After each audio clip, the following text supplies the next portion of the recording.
Thanks, Rodney. The end's just about in sight, people, so bear with us. We didn't save the best till last, but I'll do my best for you. So, all right. What I mainly want to show you is that trees have got heaps of benefits. Okay. Today you've been hearing a lot about how trees are good for bees, which ones have more to offer than others. My focus is not specifically on bees, but it's more about thinking about trees, how trees can be highly beneficial to any farm business. All right, it's important not to only look at what you want out of trees, but also what other boxes you can tick along the way. All right, for example, if you can plant 2 trees that are good for shelter, tree 1's only good for shelter, but tree 2's good for shelter, great for bees and produces good ground durable timber, why choose tree 1? All right, the trees have lots of benefits. The more benefits that we can get out of trees, the better the outcomes will be. You have to look at what you want out of trees. All right, then look at all the other potential benefits they can bring to meet your core objectives. Not all trees are created equal. We've heard that. All right, look at what you want to achieve and look at what will work best for you. There's heaps of options out there for species. All right, for those of you who hate pines, choose something else. All right, how and where trees are located will affect the potential uses as tree grows and any end uses. Think about your options. All right, when compared to pastoral production, trees are a long-term option. With careful consideration, they may be much more advantageous than you first thought. Look at the various schemes and funds available. All right, by ticking the right boxes, you may well be eligible for assistance. That shows 2 things. The government loves acronyms, and it's also a list of MPI schemes that all can help fund trees and the establishment of trees in the landscape. I'm not going into the various schemes today in any detail, but be aware that they exist. Come and talk to us if you want to know anything about them. All right? There are also a lot of other incentives inside and outside of government. All right? So find out what's around, look at your options, and get it to work for you. All right? You may be surprised who's prepared to help you. Most farms need more trees. You've heard plenty of that today. Trees don't need to be at the expense of productivity or profitability. Okay? So often the reverse is true. What's that got to do with me? Well, today, like most days, I wear 2 hats. I've got my MPI hat and my out of office hours hat, as Rodney explained. So a little bit about me.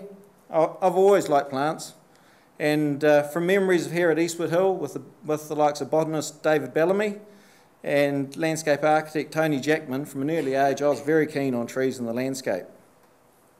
I'd planned to study landscape architecture, but after completing a Bachelor of Horticultural Science, I decided another 2 years of university study wasn't for me. After university, I worked in the South Island doing process cropping. Then, 12 years ago, an opportunity came up to buy some land out at Muriwai, and this saw me buy part of a larger farm. After a significant deliberation, I called it Brookfield Park, thinking it wouldn't be long and I'd have it looking like a park. Well, after a major flood in 2002, several others since, each of devastating effect, and all the challenges that occur along the way, it still doesn't look like a park. But especially over the last few years, we've made some pretty big changes. Since 2008, I've been working for the government, getting a job with what was then MAF, and now known as the Ministry for Primary Industries, or MPI. I've been working on the government's various forestry initiatives, ranging from trees for erosion control, to sustainable harvesting of our Indigenous forestry timbers, to saving the planet through the establishment of carbon sinks, among other things. It's through this work that I've got a real appreciation for some of the funds that were available for planting trees. Back at Brookfield Park, after a couple of attempts, we finally got the go-ahead in 2010 to plant trees on the farm as part of the afforestation grant scheme. We were advised in July that we could get a grant if we planted that same season, as some others had pulled out. By August, the first trees were in, and over the past 3 years, we've planted about 70,000 trees, made up of over 80 species. This is a map of the area we planted in trees. At face value, it looks like we were mad. All right, there was a lot went into it. Some of it went to plan and others not quite. So why does it look like this? Well, I don't know if you can see that very clear, but that's a bit of a view of the farm after the 2002 flood, and then this is pretty much what we did to it. All right. The concept behind our decision was the farm was split into three categories. There's the headache country, mainly involved in steep erodible hills and the riparian areas. There's the flats and the stuff in between. Headache country, earmarked for forestry plantings. Flats for horticulture, with some of the flats near the yards and house kept for grazing, along with the stuff in between, or the medium hill country. It isn't your typical planting, although some pines did go in to keep costs down. The objective was to establish interesting plantings that would tick as many boxes as possible. Boxes to tick included the potential to produce some high-value timbers, be aesthetically pleasing. We want to reduce erosion, provide shelter for crops and animals, be classed as high sequestration for their forestation grant scheme, have good displays of flowers or leaves, and more recently the benefit of bees is being considered. The last-minute availability of tree stocks had some bearing, but the result was pretty close to the plan.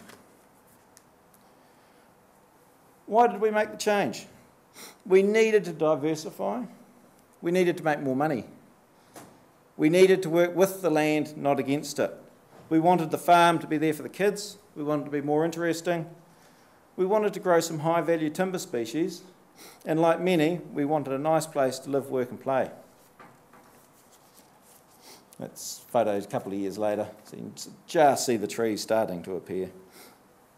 As a result of the plantings, the farm's now much simpler to run. The constant battling against Mother Nature has been greatly reduced, and hopefully the economic viability and sustainable of the property is in good shape. At just under 130 hectares, it was only ever going to be a small pastoral block, and one that had its fair share of challenges.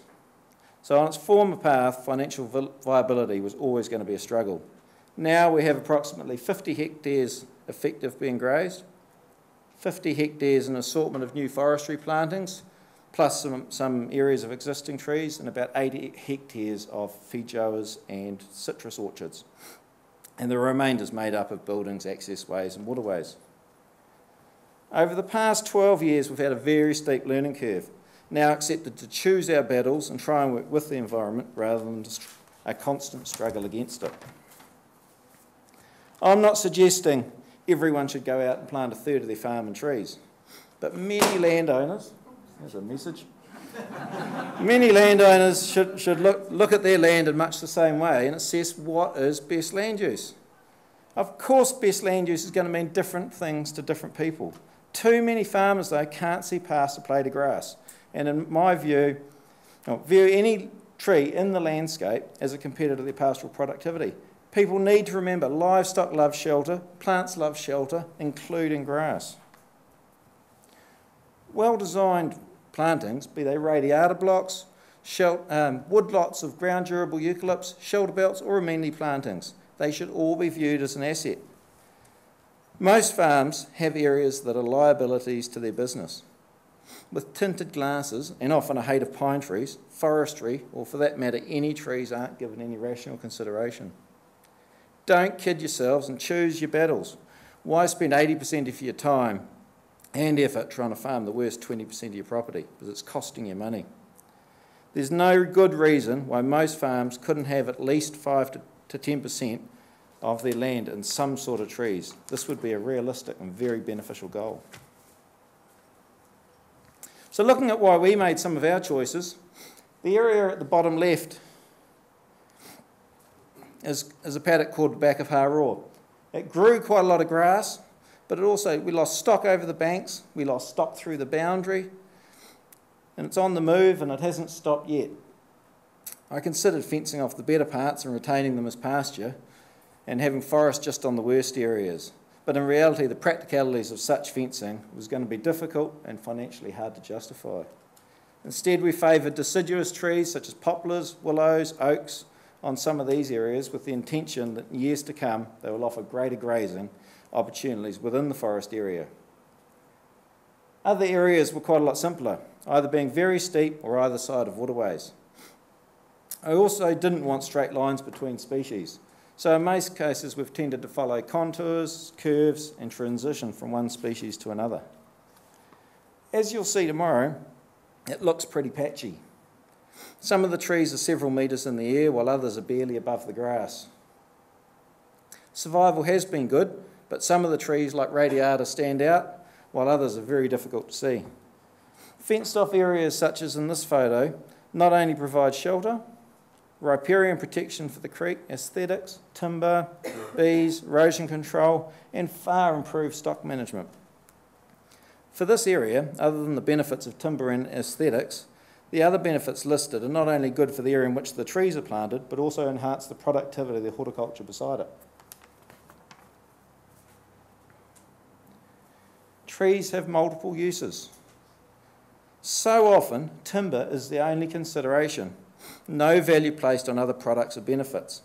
Also be conscious that, like trees, not all timber is created equal. Given the current carbon price, why would you bother?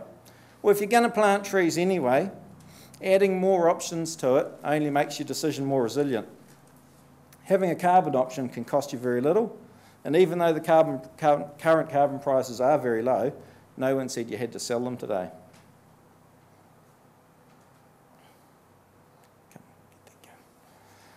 Right. There are good incentives for planting highly erodible land. Pastoral farming on this isn't sustainable. Feed those bees.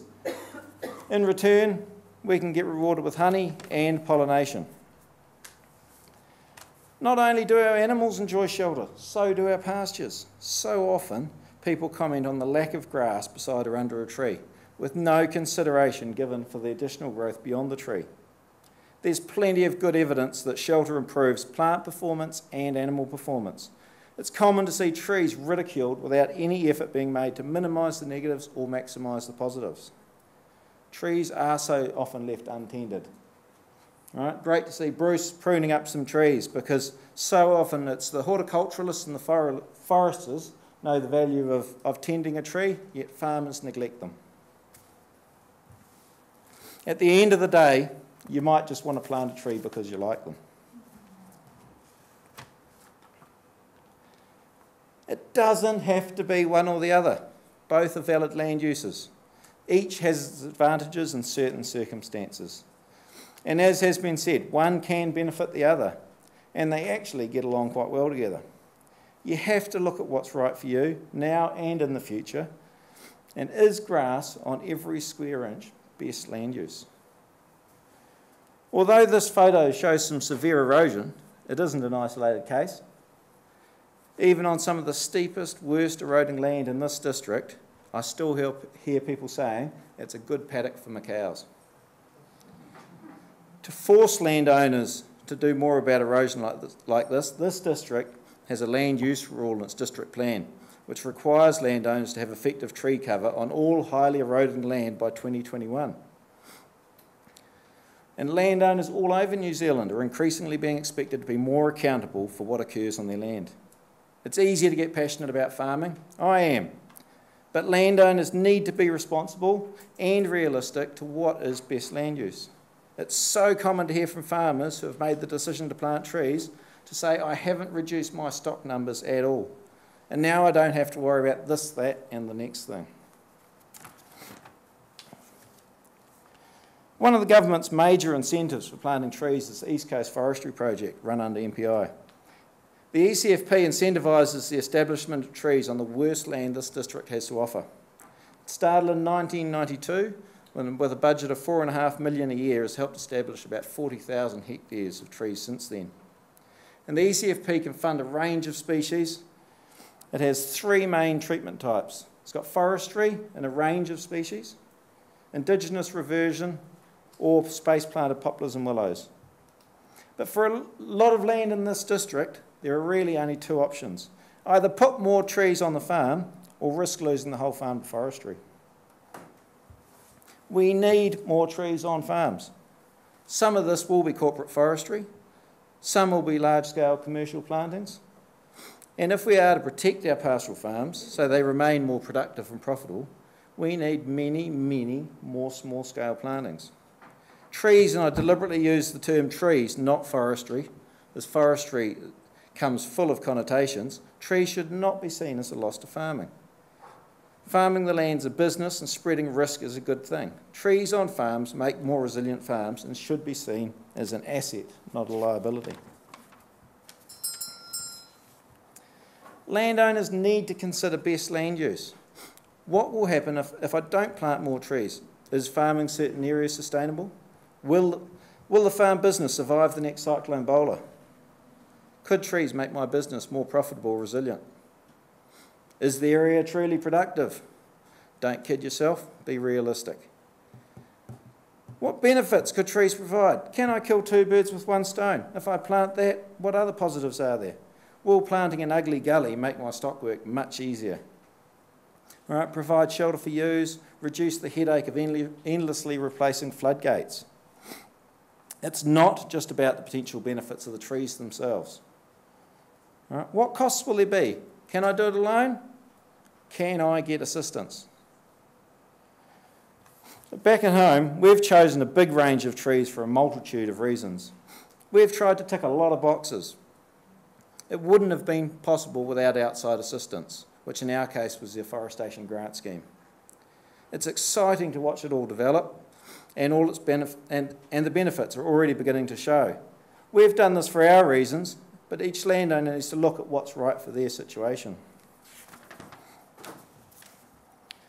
Like most things in life, some are better at certain things than others, and as you've heard, some trees are really good for bees while others aren't so flash.